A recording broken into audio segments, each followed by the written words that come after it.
Okay.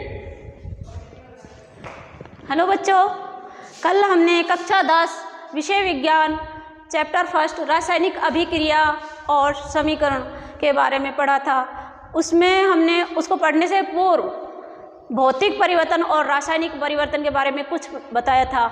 आज हम पढ़ेंगे रासायनिक अभिक्रिया किसे कहते हैं। रासायनिक अभिक्रिया पढ़ाने से पहले मैं कुछ अपने दैनिक जीवन में होने वाली घटनाओं पर प्रकाश डालती हूँ, जैसे कि गर्मियों के मौसम में दूध का खराब होना, लोहे पर जंग लगना बरसात के मौसम में, या फिर हम खाना बनाना, भोजन को पचना भोजन का हमारे पेट में, और हम जो सांस ले रहे हैं उसमें कोई ना कोई रासायनिक अभिक्रिया हो रही है। यानी कि जहाँ भी कहीं भी रासायनिक परिवर्तन हुए हैं वहाँ पर क्या होते हैं, रासायनिक अभिक्रिया। तो रासायनिक अभिक्रिया किसे कहते हैं, यानी कि जब एक या एक से अधिक पदार्थ परस्पर संयोग करके या परस्पर अभिक्रिया करके नया पदार्थ बनाते हैं, रासायनिक अभिक्रिया कहलाती है। रासायनिक अभिक्रिया को आगे पढ़ने से पूर्व हम कुछ क्रियाकलाप करते हैं। हम सबसे पहले करेंगे क्रियाकलाप फर्स्ट।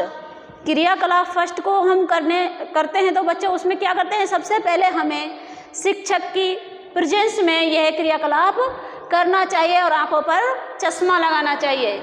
इस क्रियाकलाप में हमने क्या किया कि एक 2-3 सेंटीमीटर का मैग्नीशियम रिबन लेकर उसे चिमटे की सहायता से बर्नर या स्प्रिट लैंप से गर्म करते हैं। जैसे ही हमने इसको मैग्नीशियम रिबन को गर्म किया तो क्या हुआ, एक सफ़ेद रंग की राख बनी जिसको हमने वॉच ग्लास में इकट्ठा कर लिया। जैसे ही हमारा फीता गर्म हुआ तो वो फीता है हमारा मैग्नीशियम का फीता सफ़ेद लौ के साथ जलता है, और साथ में जो सफ़ेद राख निकली वो मैग्नीशियम ऑक्साइड का सफ़ेद चूर्ण होता है जिसे हमने वॉच ग्लास में इकट्ठा कर लिया। इसका दूसरा क्रियाकलाप करने के लिए हम क्या करते हैं, एक परख नली लेते हैं। परख नली में लेड नाइट्राइट लिया और साथ में ऊपर से पोटेशियम आयोडाइड डाला। जैसे ही हमने परख नली में पोटेशियम आयोडाइड डाला तो एक सॉल्यूशन बनकर तैयार होता है। हमारा सॉल्यूशन का हमारा रंग होता है पीला, जो पीला लेड आयोडाइड के बनने के कारण होता है। जो पीला लेड आयोडाइड है हमारा जल में विलय होता है। इसके अलावा हम तीसरा एक क्रियाकलाप करेंगे तो उसमें हम अम्ल का प्रयोग करते हैं। किसका, अम्ल का प्रयोग करते हैं। तो बच्चों इसको भी हम सावधानी से करते हैं क्योंकि अम्ल एक ऐसा पदार्थ है जो हमारे स्किन पर अगर पड़ गया तो क्या है, स्किन जल जाती है, त्वचा जल जाती है। तो इस प्रयोग में हम एक शंक्वाकार फ्लास्क लेते हैं या इसकी जगह हम परख नली भी ले सकते हैं। उसमें हमने दानेदार क्या लिया, जिंक। क्या डाला, दानेदार जिंक। और दानेदार जिंक डालने के पश्चात उसमें हम डालते हैं तनु सल्फ्यूरिक अम्ल। अब ये तनु सल्फ्यूरिक अम्ल क्या है बच्चों, आपने पढ़ा है पहले कि जो तनु सल्फ्यूरिक अम्ल है ये क्या है, अम्लों का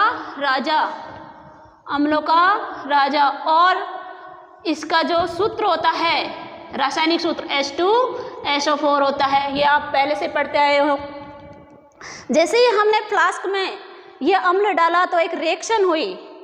रिएक्शन में क्या हुआ कि हमारा जो फ्लास्क है वो गर्म हो गया। इससे क्या हुआ, उसका टेम्परेचर बढ़ गया और उससे क्या निकली, ऊष्मा, और रिएक्शन में हमारी हाइड्रोजन गैस बाहर निकलती है। अब हमने जो ये क्रियाकलाप किए हैं इनके आधार पर हम क्या निष्कर्ष निकालते हैं, यानी कि जब भी कोई भी क्रियाकलाप किए इन सभी के आधार पर क्या है कि रासायनिक अभिक्रिया हुई। यानी जब भी कोई रासायनिक अभिक्रिया होती है उसमें कोई ना कोई परिवर्तन हो सकते हैं। इन परिवर्तन में से जरूरी नहीं है हमें ये सारे परिवर्तन दिखे, इनमें से एक या एक से अधिक भी दिखाई दे सकते हैं। जैसे कि हमारा अवस्था परिवर्तन, रंग में परिवर्तन, यानी रंग में परिवर्तन हो सकता है, अवस्था में परिवर्तन हो सकता है, रंग में परिवर्तन। जैसे कि पहले वाले वीडियो में हमने बताया था कि सेब को काटा और उसका रंग परिवर्तित हो गया था। गैस का निकास, यानी किसी गैस का निकलना, जैसे कि भी हमने क्रियाकलाप किया था फ्लास्क में दानेदार जिंक के साथ हमने क्या डाला, H2SO4 डाला, H2SO4 डालने पर उसमें एक गैस निकली, हाइड्रोजन गैस। तापमान में परिवर्तन हो सकता है, जैसे कि अभी हमने इस क्रियाकलाप में क्या हुआ था, हमारा फ्लास्क गर्म हो गया, यानी कि उसका टेम्परेचर बढ़ गया। अब रासायनिक अभिक्रिया को हम रासायनिक समीकरण के रूप में लिखते हैं। किसके रूप में? रासायनिक समीकरण के रूप में। अब ये रासायनिक समीकरण क्या है? यानी जो अभिक्रिया है उसमें अभिक्रिया में भाग लेने वाले अभिकारक, यानी कोई रासायनिक अभिक्रिया है, जैसे कि हमने C+O2 लिया, बनी हमारी CO2 कार्बन डाइऑक्साइड। इसको कार्बन और ऑक्सीजन। अब इस अभिक्रिया में सबसे पहले हमने कार्बन और ऑक्सीजन को लिया, यानी कि अभिक्रिया में भाग लेने वाले पदार्थ हमारे क्या कहलाते हैं? अभिकारक। और क्रिया के फलस्वरूप जो पदार्थ बनते हैं उन्हें हम उत्पाद कहते हैं। तो हमारे हम पढ़ रहे थे रासायनिक समीकरण, यानी कि रासायनिक अभिक्रिया में भाग लेने वाले अभिकार को तथा क्रिया के फलस्वरूप बनने वाले उत्पादों या परिणामी पदार्थों को उनके प्रतीकों या सूत्रों द्वारा व्यक्त करना ही रासायनिक समीकरण कहलाता है। रासायनिक समीकरण को लिखना किस तरह से लिखते हैं? रासायनिक समीकरण को लिखने के लिए हमने एक रिएक्शन लिए, मैग्नीशियम प्लस O2 बराबर मैग्नीशियम ऑक्साइड बना हमारा, मैग्नीशियम ऑक्साइड। तो इसमें क्या है कि सबसे पहले अभिकारक और उत्पादों के बीच हम तीर का निशान लगाते हैं, यानी कि इनको अलग करने के लिए कौन सा निशान लगाते हैं? तीर का निशान। और यदि हमारे अभिकारक एक या एक से अधिक हैं तो हमारा अभिकारक हैं उनको दोनों के बीच या तीन है सबके बीच प्लस या योग का चिन्ह लगाकर उन्हें हम जो तीर का निशान है उसके बाईं साइड लिखते हैं। तथा जो हमारे उत्पाद हैं वो अगर एक है तो उसको इस तरह से लिख सकते हैं, और यदि एक से अधिक है तो उनको भी हम योग का चिन्ह लगाकर तीर के निशान के बाईं ओर लिखते हैं। तीर के निशान को हमेशा जो हमारे अभिकारक हैं उनसे उत्पादों की ओर लगाते हैं, जो कि हमारी अभिक्रिया की दिशा को बताता है। तो बच्चों इस वीडियो में हम आज इतना ही पढ़ेंगे।